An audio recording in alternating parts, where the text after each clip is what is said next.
আসসালামু আলাইকুম ওয়া রাহমাতুল্লাহ। দেশ ও প্রবাস থেকে যারা আমাদের ভিডিওগুলো দেখেন সবার প্রতি অন্তরের অন্তরস্থল থেকে ভালোবাসা। আপনি কি একজন খামারি বা আপনি কি গরুর খামার করতে যাচ্ছেন? তাহলে এই ভিডিওটি আপনার জন্য। এই ভিডিওটি শেষ পর্যন্ত দেখার জন্য অনুরোধ করতেছি। সকাল সকাল ঘুম থেকে ওঠার পর আমার প্রথম কাজটাই ছিল এই নতুন খামার পরিষ্কার পরিচ্ছন্ন করা, এবং আজকে থেকে আমরা ইনশাআল্লাহ গরু উঠানো শুরু করব।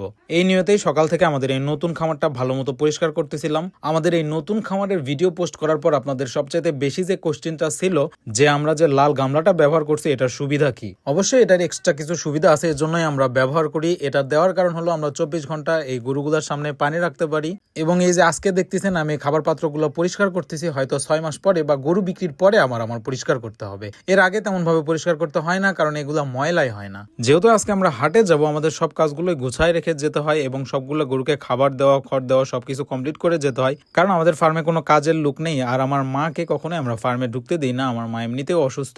এজন্য আমরা যেদিন হাটে যাই সেদিন সকাল 10টার মধ্যে আমরা সব কাজ কমপ্লিট করি, এবং গরু হাট থেকে নিয়ে আসার পরে তারপরে আবার সবগুলো গরুকে একসাথে খাবার দিতে পারি। আজকে আপনাদের অনেস্টলি একটা কথা বলি, এখানে অনলাইনে কিছু কিছু মানুষ আপনাদের গরু পালন শিখায় যারা কখনো গরুর দড়ি ধরে না, কাজ করা তো দূরের কথা। আমি ভাই ওইরকম খামারি না, আমার নিজের কাজ নিজেই করতে ভাল লাগে এবং আমি এই কাজগুলোর সাথে সম্পৃক্ত থাকবো বলে এই পেশা চুজ করছি। দক্ষিণবঙ্গের বিসমিল্লাহ এগ্রো যেমন আপনাদের কাছে ফেক কোনো কিছু বা আর্টিফিশিয়াল কোনো কিছু দেখায় না, উত্তরবঙ্গের আলামিন এগ্রো ফার্মও কখনোই আপনাদের সাথে ফেক কোনো কিছু শেয়ার করবে না, বা আপনাদের মাথায় কখনো কাঁঠাল ভেঙে খাবে না, আমি আপনাদের এটা অ্যাসিওর করতেছি। তো যাই হোক, আজকে আমাদের গন্তব্য ছিল আমাদের নওগাঁ জেলার সবচেয়ে বড় গরুর হাট, চৌবাড়িয়া গরুর হাটে। এটি আমাদের নওগাঁ জেলার মান্দা থানায় অবস্থিত। আর মাশাআল্লাহ এই হাটটা অনেক বড় আর জমজমাট। আমাদের নওগাঁ জেলায় যারা গরু পালন করে বিশেষ করে তারা এই হাট থেকেই গরু নেওয়ার চেষ্টা করে। আর এখন শুধু নওগাঁ জেলা না, পুরো দেশের খামারিরাই আসে আমাদের এই নওগাঁ জেলা বা আমাদের রাজশাহী বিভাগের যে সিটি হাট এবং নওগাঁ জেলার এই যে চৌবাড়িয়া হাট, এই হাটগুলো থেকে গরু নেওয়ার জন্য। হাটে যাওয়ার কিছুক্ষণের মধ্যে আমার চাচাতো ভাই, আমার সাথে এর আগের ভিডিওতেও আপনারা দেখছেন যে গরুর হাটে যায়, ওই চাচাতো ভাইয়ের জন্য এই গরুটা আমরা নিয়ে 1,08,000 টাকা দিয়ে।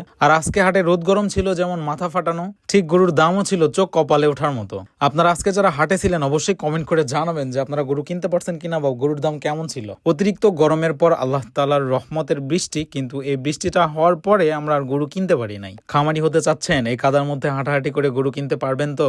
এই মূর্খ মানুষগুলোর সাথে বার্গেনিং করে গরু কিনতে পারবেন তো?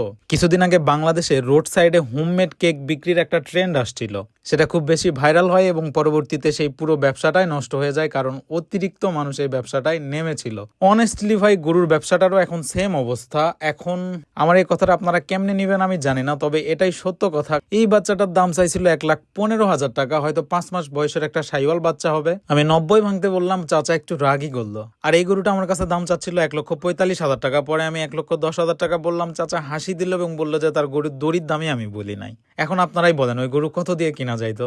বাইরের ব্যাপারে আসার কারণে শুধুমাত্র আমাদের অঞ্চলেই গরুর দাম বেশি, নাকি আপনাদের অঞ্চলেও গরুর দাম বাড়ছে? অবশ্যই কমেন্ট করে জানাবেন আপনি কোন জেলা থেকে ভিডিও দেখতেছেন এবং আপনাদের এলাকায় এখন গরুর দাম কেমন। আর প্রতিযোগিতার কথা বললাম, আমরা গরু কিনতে না পারলেও এখানে হাজার হাজার গরু কেনা বেচা হচ্ছে, অবশ্যই তারাও পালন করবে, তারাও লাভ করবে বা লাভের আশাই পালন করতেছে। তবে ভাই অনেস্ট কথা হইলো, এই দামে গরু কেনার পরে ব্যবসা তো দূরের কথা, খরচ উঠানো কষ্ট হয়ে যাবে। তবে যারা যারা গরু কিনতেছেন সবার জন্য মন থেকে শুভকামনা এবং দোয়া রইল। সবাই ভালো থাকবেন এবং আমাদের জন্য দোয়া রাখবেন। আসসালামু আলাইকুম ওয়া রাহমাতুল্লাহ।